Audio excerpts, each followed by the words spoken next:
Olá, alunos da segunda série do ensino médio, sejam bem-vindos à nossa aula de hoje. Eu sou a professora Cristiane Marques e estarei com vocês nesta aula. Os outros professores estarão aí no chat para tirar as dúvidas de vocês. Vamos lá para a nossa aula. É a aula 201, fatores que favorecem uma reação química, teoria das colisões. Nós ainda estamos falando da cinética química e agora na aula de hoje nós vamos falar sobre a teoria das colisões. Então, vocês já ouviram falar sobre as estrelas de nêutrons? Sabem o que são as estrelas de nêutrons? As estrelas de nêutrons, elas são o estágio final das estrelas. As estrelas têm nascimento, vida e morte. E as estrelas de nêutrons, elas estão no estágio final. É o momento em que a estrela ela fica muito densa. E aí, no seu núcleo, os prótons e os elétrons, eles se chocam, se anulam e ficam somente nêutrons. E pelo fato de serem muito densas, essas estrelas são muito pesadas, de 8 ou mais vezes mais pesadas, tem mais massa que o próprio Sol. E aí em 2017, a NASA, os astrônomos conseguiram identificar, visualizar, receber sinais pela primeira vez do choque de duas estrelas de nêutrons. Foi tão intenso, foi a maior colisão já detectada, já vista, desde que surgiram as pesquisas, os melhores telescópios, raios gamas, raios-x, ondas de rádio. Desde que surgiu a astronomia, a pesquisa na astronomia, esse foi o maior choque já detectado entre duas estrelas, que foi a maior colisão do universo detectada entre as duas estrelas. Foi em milésimos de segundos, com esse choque entre essas duas estrelas, foi tão intenso, foi tão forte que emitiu mais raios gama do que o próprio Sol em 10 milhões de anos de existência, para ver como foi uma colisão muito violenta que desprendeu bastante energia. E é esse o nosso assunto de hoje, a teoria das colisões. Vamos compreender aqui o conceito da teoria das colisões. Diz o seguinte, que para que uma reação ocorra, a colisão entre as partículas das substâncias reagentes deve acontecer através de uma orientação adequada e com uma energia maior que a energia mínima necessária para a ocorrência da reação. Ou seja, para acontecer uma reação química é necessário ter alguns fatores que sejam favoráveis para acontecer a reação química. E aí nós temos reações químicas que a gente consegue visualizar no nosso dia a dia, que elas podem ser reações lentas, elas podem ser reações rápidas ou elas podem ser reações instantâneas, como por exemplo, esses exemplos aqui, que eu trago para vocês. Por exemplo, os fogos de artifício. Quando a gente observa o fogo de artifício, é uma reação instantânea, uma reação muito rápida. E aí a gente tem reações um pouco mais lentas, como por exemplo a queima de uma vela. Você vai lá, acende a vela, existem velas aromatizantes, você deixa ela acesa e ela leva um tempinho para ocorrer todo o processo de queima, todo o processo da reação. Quando a gente corta, por exemplo, uma maçã, se você corta e guarda na geladeira, vou comer só metade, outra metade eu vou guardar, quando você vai observar, já aconteceu ali uma reação de oxidação. A maçã ela já entrou em contato com o oxigênio do ar e ela está começando a escurecer. Então, se você acabou de cortar, esperou 1 hora, 2 horas e observou isso, pode comer ainda sem problema nenhum, porque foi apenas uma oxidação. A fruta ainda não está estragada, a não ser que você deixe lá bastante tempo. E temos a reação, por exemplo, quando a gente está lá no ensino fundamental, a tia lá da 4ª série manda a gente plantar feijão. Você já deve ter feito isso, né? Para observar o nascimento ali da plantinha. Então, uma reação lenta, aí você anota, com 1 dia aconteceu isso, com 1 semana, e observa com 1 mês. É a reação que nós temos do nascimento das plantas, da floresta, olha, anos e anos para acontecer a formação de uma floresta. São reações lentas, então nós temos vários tipos de reações químicas. E aí, quando a gente fala de colisão, a gente está falando de colisão como se fosse uma colisão de carro mesmo, sabe? Aquele choque frontal que bateu, foi violento. Então, quando os carros eles se chocam frontalmente, violentamente, ali foi realmente uma colisão que nós chamamos de colisão efetiva. E aí, na teoria das colisões, quando nós colocamos duas substâncias em contato, essas partículas elas começam a colidir umas com as outras, mas nem todas as colisões são eficazes, nem todas são eficazes. Opa, vou modificar aqui a cor. São eficazes, isto é, nem todas as colisões vão dar origem a novos produtos, mas, no entanto, quando ocorrem as colisões que rompem as ligações formadas, elas vão formar novas ligações e são denominadas de colisões eficazes ou colisões efetivas. Somente aqui que vai ocorrer a formação de novos produtos, dos produtos, se ocorrer colisão. E essas colisões, elas não forem efetivas, não vai acontecer nada, vai haver apenas um pequeno choque e aí as moléculas retornam, não vai acontecer nada, não aconteceu uma reação química. Mas quando as colisões são efetivas, vai acontecer o choque, vai acontecer quebra da molécula, formando novas moléculas. E aí sim vamos ter um produto final, um resultado dessa reação. Então é necessário que a colisão seja efetiva. E para uma colisão ser efetiva, o que a gente pode observar? Que quando a colisão é efetiva, no choque efetivo, as moléculas elas absorvem uma quantidade de energia mínima, que essa energia mínima é chamada de energia de ativação. E isso daqui a gente vai ouvir bastante na aula de hoje, energia de ativação. Então, essa energia mínima é necessária para acontecer, para ocorrer a formação do complexo ativado. O complexo ativado é o estado intermediário entre os reagentes e os produtos. Então, a colisão, quando ela é efetiva, ela absorve uma energia e essa é uma energia mínima, tem que ter uma pequena energia. Como, por exemplo, se a gente tem o fósforo lá em casa. O fósforo está lá, os palitinhos estão guardados ali na caixa, nada está acontecendo, porque para haver a queima ali do palitinho de fósforo é necessário fornecer uma energia mínima, e essa energia mínima é quando a gente atrita o fósforo na caixa. Essa é o que nós chamamos de energia de ativação. Então é necessário fornecer uma energia mínima para começar uma reação. Se não fornecer essa energia mínima, não vai haver uma colisão efetiva, não vai haver a formação de novos produtos. Então, aqui, observem através de nossos átomos como se fossem esferas. Umas bolinhas aqui para vocês visualizarem. Temos aqui a molécula de iodo, gás iodo e gás hidrogênio. Quando eles são colocados em contato, a colisão ela vai ser efetiva, ou seja, ela vai ser eficaz se eles tiverem uma energia mínima suficiente e uma orientação favorável. Nesse caso aqui, ó, a ligação que tinha entre o hidrogênio e a ligação que tinha aqui no iodo, elas vão se romper, essas ligações, e vão formar novas ligações entre o hidrogênio e o iodo. Formaram aqui novas moléculas. Tá aqui, ó, ácido iodídrico. Isso foi uma colisão efetiva. Esse momento aqui, que é o momento em que está no estado intermediário. Esse é o momento que nós chamamos de complexo ativado. Mas se a colisão não é eficaz, se ela não é efetiva, o que acontece? Nada. Observem, aqui, ó, permanecem o mesmo iodo e hidrogênio da fase inicial. Não teve uma colisão eficaz porque não tinha orientação favorável entre essas moléculas. Se não teve orientação favorável, não teve formação de novas moléculas. Então, a energia de ativação, vamos para o conceito de energia de ativação. O que é a energia de ativação aí? É a menor energia necessária que se deve fornecer aos reagentes para a formação do complexo ativado. Então, é energia mínima.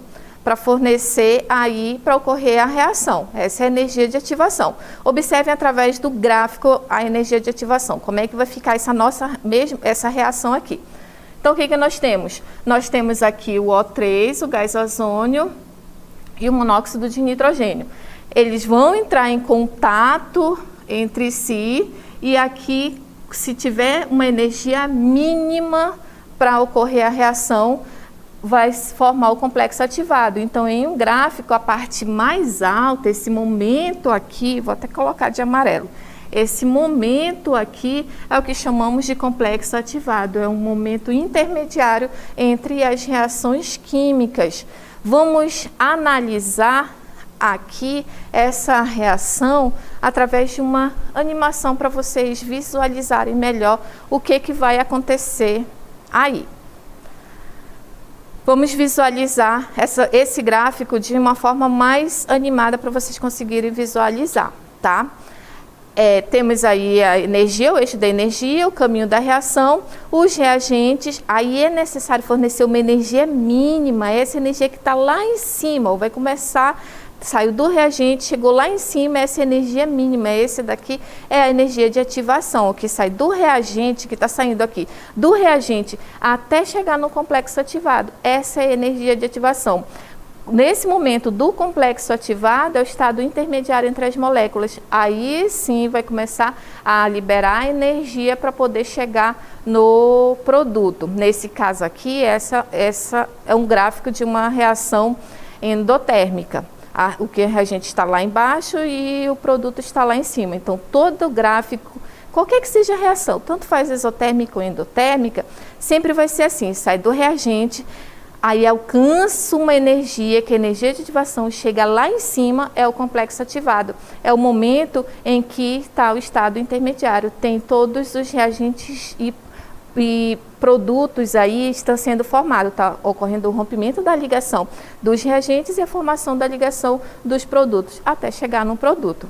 Então, para essas reações, observem que as reações exotérmicas, que só relembrando, são aquelas em que o ΔH é menor do que zero, e as reações endotérmicas, o ΔH é maior do que zero. Ok? Então, o que nós podemos observar também? Aí, através do diagrama de uma reação endotérmica. Nós temos aqui uma reação endotérmica, temos os reagentes e os produtos.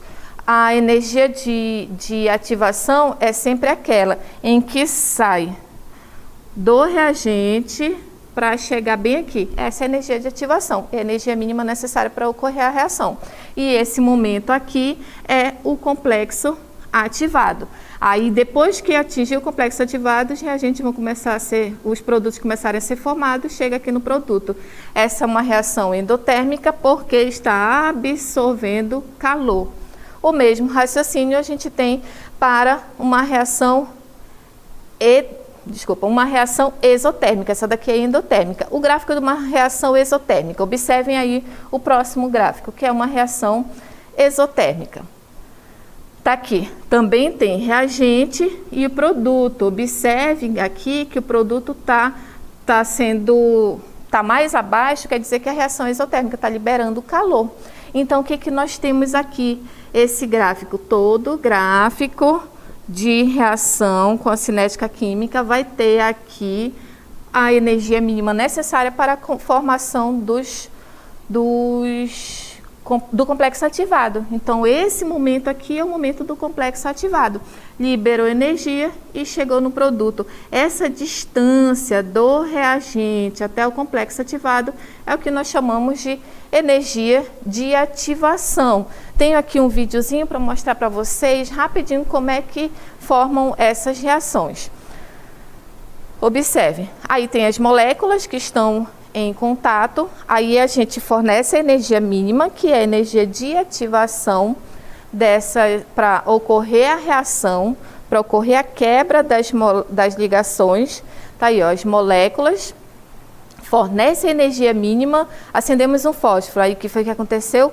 Recebeu esses átomos, essas moléculas receberam bastante energia, que foi a energia de ativação, as moléculas reagentes se quebraram e formaram os produtos, as moléculas produtos, certo? Então, nós temos aqui, representando no gráfico, está ocorrendo a reação, recebeu uma energia de ativação, chegou lá em cima, formou o complexo ativado que foi formando novas moléculas, chegamos ao produto. Esse gráfico aí é o gráfico de uma reação exotérmica. O mesmo raciocínio acontece com a reação endotérmica. Sempre vai receber, sai do reagente para chegar no produto. Tá aí, ó, os reagentes, eles estão caminhando, o tempo está passando, estão caminhando, recebe uma energia mínima, que é a energia de ativação, lá em cima formam novas moléculas para chegar no produto. É o momento do complexo ativado, certo? Pessoal, conseguiram compreender? Com esses gráficos aí, a gente observou que nós conseguimos visualizar bem claramente a energia de ativação e o complexo ativado. Certo? Então, vamos só fazer rapidamente uma aplicação para depois a gente ir para a DLI. Observe o gráfico da reação A mais B produzindo C mais D. Primeira coisa, está aqui reagente, aqui é produto e bem aqui é o complexo ativado. Essa daqui é a distância, é a energia de ativação, é a distância, é a energia mínima para formar o complexo ativado e ter a reação. Então, agora determine a energia de ativação e a variação de entalpia. Voltando para o gráfico, o que é energia de ativação? Para a gente determinar, a gente olha, está aqui, a energia de ativação é aquela que sai do reagente até chegar no complexo ativado, então saiu de 0 até 120. Essa é a energia de ativação, mais 120. E quando ele pergunta qual é a variação de entalpia, a variação de entalpia é somente isso aqui, ó, a liberação. Então, saiu de 0 a menos 130, quer dizer que o ΔH liberou 130 kJ de energia. Certo, pessoal? Espero que vocês tenham compreendido. Agora, vamos lá para a nossa DLI.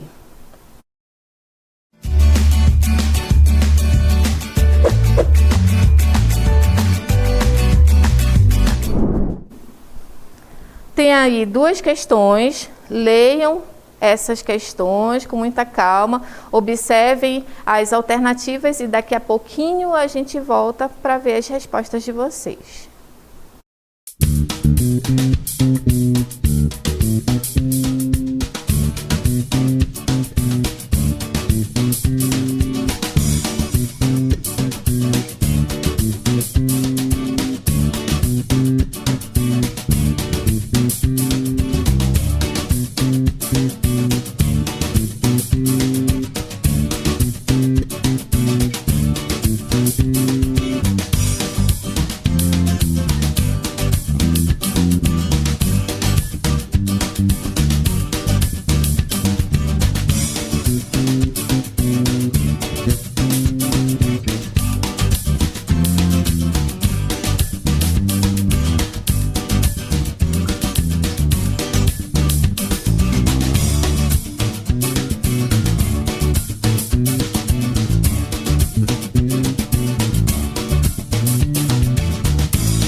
Então, pessoal, estamos voltando aqui com a nossa dinâmica local interativa. 2 questões aí para vocês e agora vamos analisar essas 2 questões. Vou ler aqui para vocês, ok?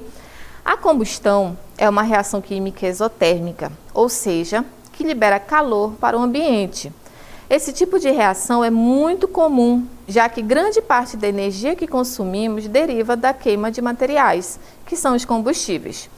Um exemplo simples de ocorrência de uma reação de combustão é quando riscamos um palito de fósforo em uma superfície áspera. E o nome da energia necessária para a ocorrência da combustão no palito é energia de alternativa A, ligação, B, neutralização, C, ativação, D, formação e E, ionização. Então, quando a gente tem o palito de fósforo lá guardado na caixinha, eles estão ali em contato, mas não está acontecendo nada, não está ocorrendo reação. Para ocorrer a queima ali do fósforo, o que é necessário? É necessário a gente pegar o palitinho e atritar em uma superfície áspera. Então, para quê? Para ocorrer a queima do palito. Enquanto ele não tiver, a gente não fornecer uma energia mínima para acontecer a reação, nada vai acontecer. A energia de ativação é até uma questão de segurança para as reações químicas. Então, nesse caso aqui, a nossa resposta é a alternativa C, que é a energia de ativação. A energia de ativação é a energia mínima necessária para ser fornecida uma reação e acontecer essa reação. Então, quando 2 moléculas elas se chocam, com uma orientação favorável, necessário sempre observar isso. Eu tenho que ter uma orientação favorável e tem que ter uma energia mínima. Essa energia mínima é a energia de ativação. Somente assim que vai ocorrer o rompimento das ligações entre os átomos das partículas. Se não tiverem essas 2 características, não vai ocorrer a reação. As moléculas estão apenas em contato entre si. Então, é necessário fornecer uma energia mínima e é necessário ter uma orientação favorável para acontecer a reação. A energia de ativação é uma questão, como já comentei, uma questão de segurança. Por exemplo, para ocorrer a queima do combustível do carro, o que é necessário? É necessário ligar, é necessário fornecer a energia mínima para acontecer a queima do combustível lá no motor do carro. Então, quando a gente liga o carro, a gente está fornecendo essa energia mínima, que é a energia de ativação. Se o carro está desligado, está lá o combustível, nada vai acontecer se a gente não fornecer essa energia mínima. Entenderam? Vamos lá para a segunda questão. O que tem aí? Os gases hidrogênio e oxigênio, eles têm afinidade química para reagir. Porém, se colocarmos esses 2 gases em um frasco, eles poderão ficar por tempo indeterminado lá, sem que ocorra a reação química. Qual fator não foi satisfatório nesse caso para a ocorrência dessa reação? Então, nós temos aí letra A, afinidade química. Letra B, colisões eficazes entre as partículas. Letra C, contato entre os reagentes. Letra D, atingir a energia de ativação. E letra E, formar o complexo ativado. Então, quando esses gases estão em contato entre si, quando eles foram colocados em um frasco, eles entraram em contato entre si, mas nada aconteceu, por quê? Porque eles viraram apenas uma mistura. Quando os gases estão juntos, formam uma mistura homogênea. Então, foi apenas uma mistura. Não houve aí colisões eficazes entre as partículas, que a alternativa é a letra B. Se não houve colisão eficaz, não houve reação química, certo? Se não tem a reação química, nada aconteceu ali nos 2 frascos. Certo, pessoal? Então, essa foi a nossa aula de hoje. Muito obrigada pela atenção e a gente se vê na próxima aula.